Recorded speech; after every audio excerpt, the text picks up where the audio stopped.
ಸಿದ್ದರಾಮಯ್ಯ ಪ್ರಯಾಣಿಸ್ತಾ ಇದ್ದಂತಹ flight divert ಆಗಿದೆ. ಹವಾಮಾನ ವೈಪರೀತ್ಯದಿಂದಾಗಿ ಜೈಪುರದಲ್ಲಿ ಫ್ಲೈಟ್ ಲ್ಯಾಂಡಿಂಗ್ ಮಾಡಲಾಗಿದೆ. ಹವಾಮಾನದ ವೈಪರೀತ್ಯದಿಂದಾಗಿ ಸಿಎಂ ಸಿದ್ದರಾಮಯ್ಯ ಪ್ರಯಾಣ ಮಾಡ್ತಾ ಇದ್ದಂತಹ ವಿಮಾನದ ಡೈವರ್ಟ್ ಮಾಡಲಾಗಿದೆ. ಬೆಂಗಳೂರಿನಿಂದ ದೆಹಲಿಗೆ ವಿಮಾನ ತೆರಳ್ತಾ ಇತ್ತು. ವಿಶೇಷ ವಿಮಾನದಲ್ಲಿ ಸಿಎಂ ಸಿದ್ದರಾಮಯ್ಯ ಪ್ರಯಾಣ ಮಾಡ್ತಾ ಇದ್ರು. ಹವಾಮಾನದಲ್ಲಿ ಆದಂತಹ ಬದಲಾವಣೆಗಳಿಂದಾಗಿ ಮಾರ್ಗ ಬದಲಾವಣೆ ಮಾಡಲಾಗಿದೆ. ಸಿಎಂ ಜೊತೆಗೆ ಸುರ್ಜೇವಾಲಾ ಕೂಡ ಪ್ರಯಾಣ ಮಾಡ್ತಾ ಇದ್ರು. ಸಚಿವರಾದಂತಹ ಕೆಜೆ ಜಾರ್ಜ್, ಭೈರತಿ ಸುರೇಶ್, ಪರಿಷತ್ ಸದಸ್ಯ ಡಾಕ್ಟರ್ ಯತೀಂದ್ರ, ಪೊನ್ನಣ್ಣ, ಎಐಸಿಸಿ ಕಾರ್ಯದರ್ಶಿ ಅಭಿಷೇಕ್ ದತ್ ವಿಮಾನದಲ್ಲಿ ಸಿಎಂ ಸಿದ್ದರಾಮಯ್ಯ ಜೊತೆಗೆ ಪ್ರಯಾಣವನ್ನು ಮಾಡ್ತಾ ಇದ್ರು. ಸದ್ಯ ಜೈಪುರದಲ್ಲಿ ವಿಮಾನ ಲ್ಯಾಂಡಿಂಗ್ ಆಗಿದೆ. ಹವಾಮಾನ ವೈಪರೀತ್ಯದಿಂದಾಗಿ ದೆಹಲಿಗೆ ತೆರಳಬೇಕಿದ್ದಂತಹ ವಿಮಾನವನ್ನ ಜೈಪುರ್ನಲ್ಲಿ ಲ್ಯಾಂಡಿಂಗ್ ಮಾಡಲಾಗಿದೆ. ಈ ವೇಳೆ ರಾಜಸ್ಥಾನದ ಮಾಜಿ ಸಿಎಂ ಅಶೋಕ್ ಗೆಹ್ಲೋಟ್ ಅವರನ್ನ ಭೇಟಿಯಾಗಿ ಮಾತುಕತೆಯನ್ನ ಕೂಡ ನಡೆಸಿದ್ದಾರೆ. ಸಿಎಂ ಸಿದ್ದರಾಮಯ್ಯ ಮತ್ತು ಸಿದ್ದರಾಮಯ್ಯ ಅವರ ಜೊತೆ ತೆರಳಿದಂತಹ ನಾಯಕರೆಲ್ಲರೂ ಕೂಡ ಈಗ ಜೈಪುರ್ನಲ್ಲಿದ್ದಾರೆ.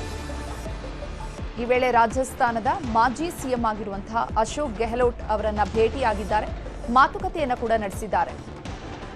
ಹವಾಮಾನದಲ್ಲಿ ಉಂಟಾದಂತಹ ವೈಪರೀತ್ಯದಿಂದಾಗಿ ವಿಮಾನ ಮಾರ್ಗ ಬದಲಾವಣೆ ಮಾಡಲಾಗಿದೆ.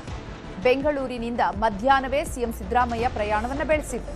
ಸಂಜೆಯಷ್ಟರಲ್ಲಿ ದೆಹಲಿಗೆ ಲ್ಯಾಂಡ್ ಆಗಬೇಕಿತ್ತು, ಆದರೆ ವಿಮಾನ ಜೈಪುರ್ನಲ್ಲಿ ಲ್ಯಾಂಡ್ ಆದ ಹಿನ್ನೆಲೆ ಎಲ್ಲರೂ ಕೂಡ ಜೈಪುರ್ನಲ್ಲಿದ್ದಾರೆ.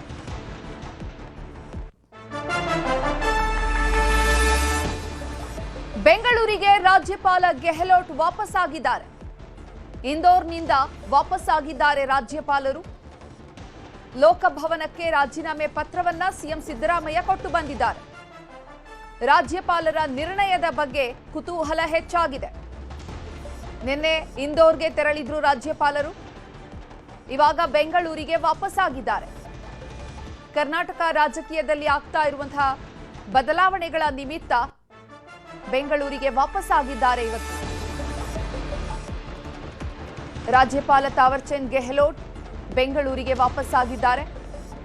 ಇಂದೋರ್ನಲ್ಲಿ ಖಾಸಗಿ ಕಾರ್ಯಕ್ರಮದ ನಿಮಿತ್ತ ಇಂದೋರ್ಗೆ ರಾಜ್ಯಪಾಲರು ತೆರಳಿದ್ರು. ಈಗ ಲೋಕಭವನದಲ್ಲಿ ಇದ್ದಾರೆ. ಬೆಂಗಳೂರಿಗೆ ವಾಪಸ್ ಆಗಿರುವಂತಹ ರಾಜ್ಯಪಾಲರು ಲೋಕಭವನದಲ್ಲಿ ಇದ್ದಾರೆ. ಆದರೆ ಸಿಎಂ ಇವತ್ತು ರಾಜೀನಾಮೆ ಪತ್ರವನ್ನ ಕಾರ್ಯದರ್ಶಿಗಳಿಗೆ, ಅಂದ್ರೆ ರಾಜಭವನದ ಕಾರ್ಯದರ್ಶಿಗೆ ಕೊಟ್ಟು ಬಂದಿದ್ದಾರೆ. ಇದ್ರ ಬಗ್ಗೆ ಈಗ ರಾಜ್ಯದ ಚಿತ್ತ ನೆಟ್ಟಿದೆ. ರಾಜ್ಯಪಾಲರೇ ಇದ್ದಿದ್ದರೆ ರಾಜಭವನದಲ್ಲಿ ಇಷ್ಟೊತ್ತಿಗೆ ಸಿಎಂ ಸಿದ್ದರಾಮಯ್ಯ ನೇರವಾಗಿ ರಾಜ್ಯಪಾಲರಾದ ತಾವರ್ಚಂದ್ ಗೆಹ್ಲೋಟ್ ಅವರಿಗೆ ರಾಜೀನಾಮೆ ಪತ್ರವನ್ನ ಸಲ್ಲಿಕೆ ಮಾಡ್ತಾ ಇದ್ರು. ಅವರವರ ಖಾಸಗಿ ಕಾರ್ಯಕ್ರಮದ ನಿಮಿತ್ತ ಇಂದೋರ್ಗೆ ತೆರಳಿದ್ರಿಂದಾಗಿ ರಾಜ್ಯಪಾಲರ ಕಚೇರಿಗೆ ಸಿಎಂ ಭೇಟಿ ನೀಡಿ ಅಲ್ಲಿ ಕಾರ್ಯದರ್ಶಿಗೆ ಪತ್ರವನ್ನ ಸಲ್ಲಿಕೆ ಮಾಡಿ ಬಂದಿದ್ರು. ಸಿಎಂ ಸಿದ್ದರಾಮಯ್ಯ ಅವರಿಗೆ ಡಿಕೆ ಶಿವಕುಮಾರ್ ಮತ್ತು ಆಪ್ತ ಸಚಿವರೆಲ್ಲರೂ ಕೂಡ ಸಾಥ್ ನೀಡಿದ್ರು. ಪರಮೇಶ್ವರ್ ಇದ್ರು, ಕೆಜೆ ಜಾರ್ಜ್ ಇದ್ರು. ಎಲ್ಲರೂ ಕೂಡ ಒಗ್ಗಟ್ಟಿನಿಂದ ಹೋಗಿ ನಾಮಪತ್ರ ಸಲ್ಲಿಕೆ ಮಾಡಿ ಬಂದಿದ್ರು.